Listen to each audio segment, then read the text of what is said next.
गणतंत्र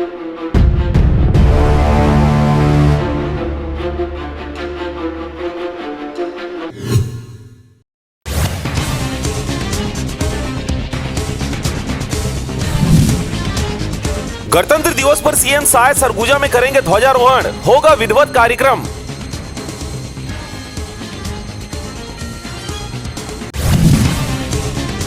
आचार संहिता लगने के बाद पहली ऐसी कार्रवाई, चेकिंग के दौरान कार से मिला 1 करोड़ रुपए, अब आईटी करेगी जांच।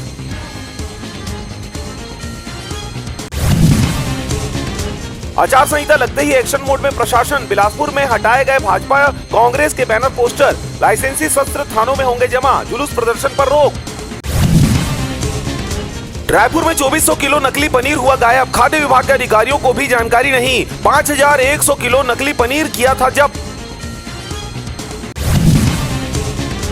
छत्तीसगढ़ में अधिकारियों के ट्रांसफर पोस्टिंग पर विवाद, बघेल ने बलौदाबाजार पूर्व कलेक्टर एसपी को क्लीन चिट पर किया सवाल, गरियाबंद के निवासी अफसर को चुनावी जिम्मा।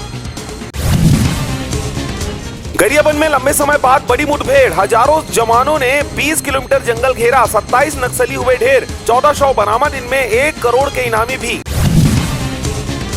शराब घोटाला केस, 4 फरवरी तक जेल में पूर्व मंत्री कवासी लखमा, बोले कब तक जेल में रखोगे, हम रहेंगे लेकिन जनता की आवाज उठाते रहेंगे। ओबीसी आरक्षण के खिलाफ याचिका पर 27 जनवरी को होगी सुनवाई, शासन का जवाब, विधेयक पर राज्यपाल की सहमति, याचिकाकर्ता का तर्क अध्यादेश का नहीं रहा औचित्य। गांव वाले बोले ईसाई को दफनाने नहीं देंगे, बस्तर में 13 दिन से रखा पादरी का शव, सुप्रीम कोर्ट बोला सरकार हाईकोर्ट समाधान नहीं कर पाए, ये दुखद है। पेंशन प्रकरण के लिए बीईओ कार्यालय की 2 लिपिक करती थी पैसों की डिमांड, लेन देन का ऑडियो हुआ वायरल, अब गिरी निलंबन की गाज।